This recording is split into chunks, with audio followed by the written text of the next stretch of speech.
हर पल आपके साथ। नमस्कार, हर पल न्यूज देख रहे हैं आप और मैं हूं आपके साथ मिर्जा साहिल बेग। राजस्थान और गुजरात की बुलेटिन की शुरुआत करेंगे, लेकिन एक नजर हेडलाइंस पर। पीएम मोदी ने किया सोमनाथ में सर्किट हाउस का उद्घाटन। बोले, सोमनाथ टूरिज्म का केंद्र बिंदु बना। 30 करोड़ से लागत से बना है सर्किट हाउस। 25 जनवरी को पीएम मोदी करेंगे वर्चुअल रैली। 7 लाख पेज समिति सदस्य होंगे शामिल। प्रदेश अध्यक्ष सीआर पटेल ने दी जानकारी। गोविंद गुरु यूनिवर्सिटी में दीक्षांत समारोह का आयोजन। गुजरात के सीएम भूपेंद्र पटेल रहे मौजूद, कई नेता भी हुए शामिल। राजस्थान में कोरोना का कहर जारी। 24 घंटों में कोरोना के 14,079 नए केस। राज्य में 13 कोरोना मरीजों की मौत। प्रधानमंत्री नरेंद्र मोदी ने गुजरात के सोमनाथ मंदिर के पास बने नए सर्किट हाउस का उद्घाटन किया। सर्किट हाउस के उद्घाटन के बाद पीएम मोदी ने वीडियो कॉन्फ्रेंसिंग के जरिए कार्यक्रम को संबोधित किया। पीएम ने कहा कि जिन परिस्थितियों में सोमनाथ मंदिर को तबाह किया गया और फिर जिन परिस्थितियों में सरदार पटेल जी के प्रयासों से मंदिर का जीर्णोद्धार हुआ, और वो दोनों ही हमारे लिए एक बड़ा संदेश है। ये सोमनाथ दादा की ही विशेष कृपा है। मैं इसे अपना सौभाग्य मानता हूं कि सोमनाथ ट्रस्ट से जुड़ने के बाद मैं इतना कुछ होते हुए देख रहा हूं। कुछ महीने पहले यहां एग्जीबिशन गैलरी और प्रोमेनाड समेत कई विकास कार्यों का लोकार्पण हुआ था। पार्वती मंदिर की आधारशिला भी रखी गई थी और आज सोमनाथ सर्किट हाउस का लोकार्पण भी हो रहा है। मैं इस महत्वपूर्ण अवसर पर गुजरात सरकार को, सोमनाथ मंदिर ट्रस्ट को और आप सभी को हार्दिक बधाई देता हूं।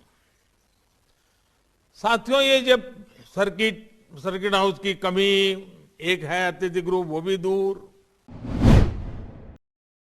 5 राज्यों के विधानसभा चुनाव में ऑनलाइन प्रचार में जुटी बीजेपी आगामी 25 जनवरी को पीएम नरेंद्र मोदी को एक वर्चुअल रैली की तैयारी कर रही है। आपको बता दें कि नमो ऐप और इंटरनेट मीडिया के जरिए इसमें 5 से 7 लाख पेज समिति सदस्य शामिल होंगे। वहीं प्रदेश अध्यक्ष सीआर पाटिल ने गुरुवार को करीब 40,000 कार्यकर्ताओं से इसकी तैयारियों पर चर्चा की। बता दें कि गुजरात प्रदेश बीजेपी कार्यालय श्री कमलम से प्रदेश अध्यक्ष सीआर पाटिल ने गुरुवार को प्रदेश के 579 स्थलों पर पार्टी के 40,000 मंडल कार्यकर्ताओं से ऑनलाइन चर्चा की। उन्होंने 25 जनवरी को गुजरात में होने वाली पीएम मोदी की वर्चुअल रैली की जानकारी दी है। गुजरात के गोधरा में गोविंद गुरु यूनिवर्सिटी का तीसरा दीक्षांत समारोह आयोजित किया गया। समारोह में गुजरात मुख्यमंत्री भूपेंद्र पटेल, उत्तर प्रदेश के राज्यपाल आनंदीबेन पटेल, राज्य के शिक्षा मंत्री जीतू भाई उपस्थित रहे और यूपी के राज्यपाल और गुजरात के पूर्व मुख्यमंत्री आनंदीबेन पटेल ने बताया कि आदिवासी जातियों का भारत की आज़ादी में बहुत बड़ा योगदान रहा है और आदिवासी छात्र छात्राओं को शिक्षा को लेकर यूनिवर्सिटी में अहमदाबाद तक जाना मुश्किल था, जिसके चलते गुजरात सरकार ने 2015 में दाहोद में यूनिवर्सिटी की स्थापना की। आज यूनिवर्सिटी में पदवीदान समारोह का उपस्थिति रहने का अवसर प्रदान हुआ है। गुजरात से राकेश गोसाई की रिपोर्ट। गुजरात हाईकोर्ट ने कोर्ट के आदेश का पालन नहीं करने वाले अधिकारी के खिलाफ कड़ी कार्रवाई की है। चीफ ऑफिसर के खिलाफ आरोप तय करने की प्रक्रिया शुरू कर दी है और दरअसल गुजरात हाईकोर्ट ने बलसाड़ के धर्मपुर नगर पालिका के चालक के रूप में काम करने वाले कर्मचारी को उसकी नौकरी वापस करने और उसे उसका लाभ देने का आदेश दिया था, जिसका पालन बलसाड़ जिले के धर्मपुर नगर पालिका के चीफ ऑफिसर ने नहीं किया, जिसके बाद कोर्ट ने अवमानना का मामला दर्ज करते हुए अधिकारी के खिलाफ कार्रवाई की प्रतिक्रिया शुरू कर दी है और बर्खास्त कर्मचारी को स्थायी तिथि पर लाभ देने के आदेश का पालन नहीं करने पर कार्रवाई शुरू कर दी है। गुजरात से संवाददाता राकेश गोसाई की रिपोर्ट। गुजरात में कोरोना संक्रमित मरीजों की संख्या में लगातार इजाफा हो रहा है और संक्रमित मरीजों की संख्या के साथ ही मेडिकल स्टोर पर दवाओं की बिक्री भी बढ़ गई है। अब यहां पर छापेमारी का अभियान शुरू किया गया है। विभाग की ओर से राज्यव्यापी जांच की गई है और ताकि ये सुनिश्चित किया जा सके कि राज्य में मरीजों को मेडिकल स्टोर की ओर से धोखा नहीं दिया गया। विभाग की जांच के दौरान ये पता लगा कि कई इकाइयां पैकिंग पर एमआरपी के साथ छेड़छाड़ कर अतिरिक्त राशि वसूल कर रही थी। कोरोना संक्रमण के चलते और इस पर इन उपकरणों की खरीद में उछाल ने उपभोक्ताओं को उन व्यापारियों की ओर से धोखा दिया है और जांच में 40 इकाइयों की नियमों का उल्लंघन करते हुए पाया गया और उनके खिलाफ कार्रवाई की गई है और करीब 5 लाख रुपए का जुर्माना वसूला गया है। भारतीय टीम के दमदार स्पिनर अक्षय पटेल ने अपने बर्थडे को खास बना दिया। 20 जनवरी को 1994 को गुजरात के आणंद में जन्मे अक्षर पटेल ने अपने जन्मदिन के दिन भी अपनी सगाई का ऐलान किया है। आपको बता दें कि अक्षर पटेल ने देर रात सोशल मीडिया पर अपनी एंगेजमेंट की घोषणा की है। अपनी बर्थडे पार्टी के दौरान ही अपनी सगाई की योजना बनाई थी और अपनी गर्लफ्रेंड को मेघा प्रपोज जो है उनको प्रपोज किया था। आपको बता दें कि 28वें जन्मदिन को इस क्रिकेटर ने बेहद खास बना दिया है और वे इस बर्थडे को हमेशा याद भी रखेंगे। वहीं सोशल मीडिया पर अपनी गर्लफ्रेंड की कई तस्वीरें अक्षर पटेल ने शेयर की हैं और गुजरात से राकेश गोसाई की रिपोर्ट। गुजरात में पिछले 24 घंटों में कोरोना विस्फोट हो गया है और राज्य में करीब 21,000 नए केस सामने आए हैं। नए मामलों को देखते हुए यहां के विभिन्न शहरों में स्पेशल कोविड-19 केयर सेंटर वापस शुरू कर दिए गए हैं। आपको बता दें कि कोरोना संक्रमण के कारण 24 घंटों में 12 लोगों की मौत दर्ज की गई है। स्वास्थ्य मंत्री ऋषिकेश पटेल ने कोरोना गाइडलाइंस का पालन नहीं करने पर सभी राजनीतिक दल, स्वयंसेवी संख्या और धार्मिक संगठनों से भी अपील की है। वहीं गुजरात से कोरोना के 20,966 और नए केस दर्ज किए गए हैं। अकेले अहमदाबाद में पिछले 24 घंटों में 8,529 केस दर्ज किए गए हैं, जबकि सूरत में कोरोना संक्रमितों का आंकड़ा 3,997, बड़ोदरा में 2,252, राजकोट के 1,386, गांधीनगर 624, भावनगर 570, जामनगर 335, जूनागढ़ 114 मरीज दर्ज किए गए हैं। गुजरात में कोरोना का कहर लगातार बढ़ता जा रहा है। वहीं पाटन जिले में कोरोना वायरस के प्रसार को नियंत्रण करने के लिए जिला कलेक्टर सुप्रीत सिंह गुलाटी के मार्गदर्शन में जिला प्रशासन स्वास्थ्य सुविधाओं की ओर अधिक कुशल बनाया जा रहा है। आपको बता दें कि GMERS मेडिकल कॉलेज धारपुर में शुरू हुई है। वहीं उत्तर गुजरात की पहली RT-PCR लैब के अलावा उप जिला अस्पताल सिद्धपुर तालुका में RT-PCR लैब भी शुरू की गई है। गुजरात से संवाददाता प्रवीण योगी की रिपोर्ट। गुजरात के खेड़ा में श्री स्वामी नारायण संप्रदाय के तीर्थ स्थल बड़ताल में चल रही परंपरा के अनुसार हरि भक्तों को प्रसाद के रूप में नींबू मिर्च का अचार दिया जाता है। इस साल 1.5 लाख किलो नींबू मिर्च का अचार तैयार किया गया है और बड़ताल मंदिर के कोठारी डॉक्टर संत स्वामी ने बताया है कि 2 महीने बाद हरि भक्तों को प्रसाद के रूप में मिर्च का अचार दिया जाएगा। उन्होंने आगे कहा है कि मंदिरों में लड्डू, पेड़ा, मिठाई का प्रसाद चढ़ाया जाता है। मंदिर में आने वाले भक्त मंदिर में दान करते हैं और अचार को प्रसाद के रूप में स्वीकार करते हैं। पुराने जमाने में दूर दूर से लोग पैदल ही मंदिर के दर्शन के लिए आते थे। गुजरात के बनासकांठा पुलिस ने अमीरगढ़ बॉर्डर पर चेकिंग के दौरान पुलिस को बड़ी कामयाबी मिली है। गुजरात सीमा पर राजस्थान से आ रहे वाहन से अमीरगढ़ पुलिस ने 14 किलो चरस के साथ एक आरोपी को गिरफ्तार किया है। इस चरस की कीमत 1,46,00,000 बताई जा रही है और पुलिस जांच के दौरान अक्सर अमीरगढ़ सीमा से भारी मात्रा में शराब बरामद होती है। हालांकि इस बार पुलिस ने चेकिंग के दौरान भारी मात्रा में चरस जब्त की है। अमीरगढ़ एसओजी और एफएसएल की एक टीम ने तुरंत वाहन को जब्त कर लिया है, जिसकी कीमत 1,46,00,000 आंकी गई है। और गुजरात से खुशनसीब पठान की रिपोर्ट।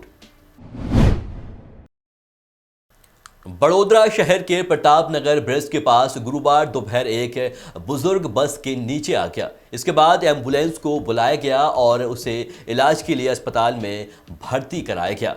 एम्बुलेंस के मौके पर पहुंचने से पहले बुजुर्ग राहगीरों की मदद से गुहार लगा रहा था। बता दें कि पादरा के संगमा गांव के गामिर सिंह साना भाई परमार नाम का एक बूढ़ा व्यक्ति दोपहर बड़ोदरा में प्रताप नगर ब्रिज के पास सड़क पार कर रहा था। इसी दौरान वो एक गुजर रही बस के नीचे आ गया और हादसे के कुछ देर बाद ही बस के चालक ने ब्रेक लगा दिया। इसके बाद घायल व्यक्ति वहां पर खड़े लोगों से मदद की गुहार लगाने लगा। इसके बाद एम्बुलेंस को बुलाकर घायल व्यक्ति को सिविल अस्पताल में भर्ती कराया गया।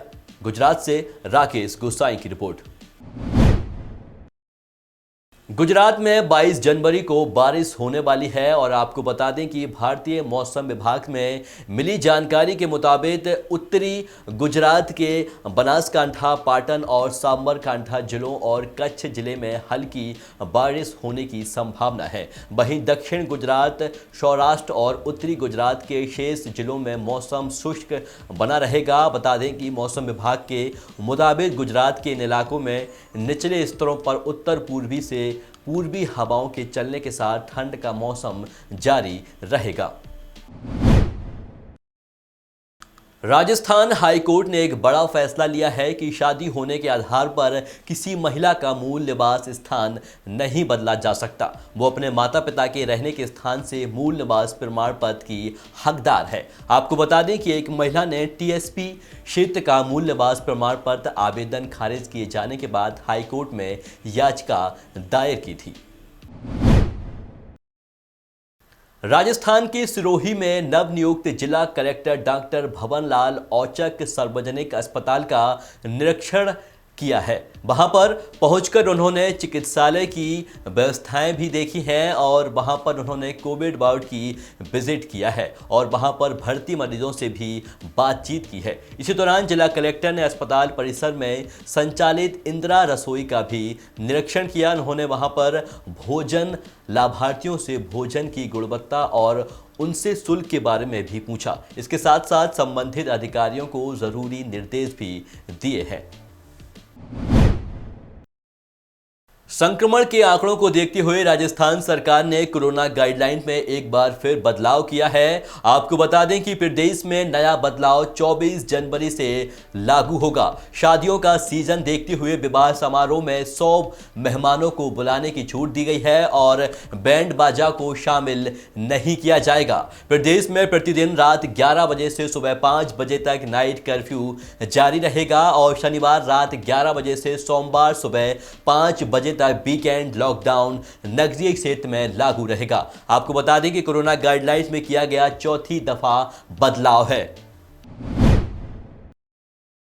राजस्थान में कोरोना की तीसरी लहर लगातार कहर बरपा रही है। प्रदेश में हर दिन नए मरीजों का रिकॉर्ड टूट रहा है। पिछले 24 घंटों में आए नए मरीजों के आंकड़े डराने वाले हैं। राज्य में पिछले 24 घंटों में कोरोना संक्रमण के 14,079 नए मरीज मिले हैं और वहीं प्रदेश में 13 कोरोना मरीजों की मौत भी हो गई है। वहीं राजस्थान सरकार ने गुरुवार को कोरोना गाइडलाइन में एक बार फिर संशोधन किया है और अब नए दिशा निर्देशों के मुताबिक शहरों और गांवों में शादी समारोह में मेहमानों की संख्या 100 कर दी गई है। गृह विभाग की तरफ से जारी नियमों के मुताबिक अब शनिवार रात 11 बजे से सोमवार 5 बजे तक वीकेंड कर्फ्यू केवल शहरी क्षेत्रों में रहेगा और शहरी सीमा के बाहर के इलाकों को इस कर्फ्यू से छूट मिली है। बता दें कि नई गाइडलाइन के संशोधित दिशा निर्देश 24 जनवरी से लागू होंगे। इसके अलावा सरकार ने होटल एसोसिएशन और होटल संचालकों को कोरोना के कारण होटल या मैरिज गार्डन की बुकिंग रद्द करने का पैसा लौटाने के भी निर्देश दिए हैं। वहीं गृह विभाग ने 1 फरवरी से सभी बाजार संगठनों, सरकारी कार्यालयों, व्यापारिक प्रतिष्ठानों पर काम करने वाले सभी कर्मचारियों को कोरोना की दोनों डोज लगवाने के आदेश दिए हैं। कोरोना की तीसरी लहर की आशंकाओं के बीच जोधपुर के लिए एक राहत भरी खबर है। आपको बता दें कि जोधपुर के 26 जनवरी से जीनोम सीक्वेंसिंग जांच की सुविधा उपलब्ध हो सकेगी। आपको बता दें वहीं डॉक्टर SN मेडिकल कॉलेज में कोरोना की एडवांस जांच की ये सुविधा शुरू की जा रही है और जिसमें लोगों को काफ़ी लाभ मिलेगा। राजस्थान की सिरोही जिला पुलिस अधीक्षक धर्मेंद्र सिंह यादव के नेतृत्व में गुरुवार को सट्टे के खिलाफ बड़ी कार्रवाई को अंजाम दिया गया है, जहां माउंट आबू में पुलिस की ओर से 26 आरोपियों को गिरफ्तार किया गया है। वहीं आरोपियों के कब्जे से 9,530 रुपये बरामद किए गए हैं। साथ ही 2 कंप्यूटर, 4 लैपटॉप, 36 मोबाइल भी मौके से जब्त किए गए हैं। वहीं आपको बता दें कि पकड़े गए सभी आरोपी गुजरात के रहने वाले हैं और सभी आरोपियों को पुलिस ने माउंट आबू के थाने में ले जाया गया है और फिलहाल इस पूरे मामले को लेकर पुलिस की आरोपियों से पूछताछ जारी है। देखिए, एक DST की तरफ से और लोकल थाने की तरफ से एक सम्मिलित कार्रवाई की गई है, जिसके अंतर्गत कुछ लोग जो टूरिस्ट बनकर यहाँ पर उन्होंने एक सैफ्रॉन विला जो उन्होंने किराए पे लिया था और उसमें वो अवैध जुए सट्टे का कार्यक्रम खेल रहे थे वो, और उसी में कार्रवाई की गई है और तकरीबन 9,530 रुपये और 13 लाख रुपए के आसपास का जो हिसाब है वो जब्त किया गया है। साथ ही ये लोग लैपटॉप और मोबाइल का भी ये यूज़ कर रहे थे। जो बुकिंग, सट्टे की जो बुकिंग होती है ये मोबाइल और लैपटॉप के माध्यम से कर रहे थे। तो इसमें 4 लैपटॉप जब्त किए गए हैं, 2 कंप्यूटर जब्त किए गए हैं और 36 मोबाइल जब्त किए गए हैं। 13 लाख रुपए से ऊपर के इनके हिसाब की जो पर्चियाँ मिली हैं और इसमें कुल 26 लोग गिरफ्तार किए गए हैं। राजस्थान में पश्चिमी विक्षोभ का असर दिखने लगा है, जिसके चलते मौसम ने फिर से करवट ली है।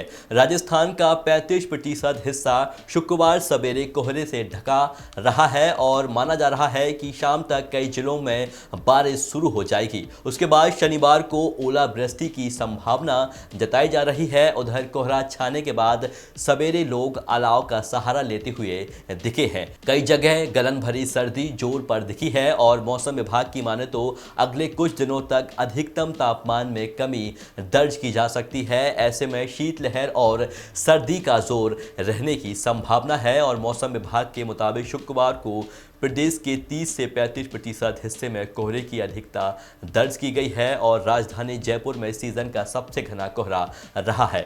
उधर भीलवाड़ा, नागौर, जैसलमेर और आसपास इलाकों में कोहरे की अधिकता रही है। उधर शेखावाटी सहित कई इलाकों में सवेरे घना कोहरा देखा गया है। राजधानी जयपुर की बात की जाए तो सीजन का पहला घना कोहरा दर्ज किया गया है। इससे जनजीवन प्रभावित होने के साथ ही गलन भरी सर्दी और शीतलहर का प्रकोप भी नजर आया है। कोहरे के कारण जयपुर अंतर्राष्ट्रीय हवाई अड्डे पर उड़ानें भी प्रभावित होती रही हैं और जयपुर से मुंबई, दिल्ली, सूरत, कोलकाता सहित अन्य जगहों पर जाने वाली उड़ानें 20 से 25 मिनट देरी से रवाना हुई हैं। अभी के बुलेटिन में बस इतना ही। देखते रहिए हर्पल न्यूज। नमस्कार।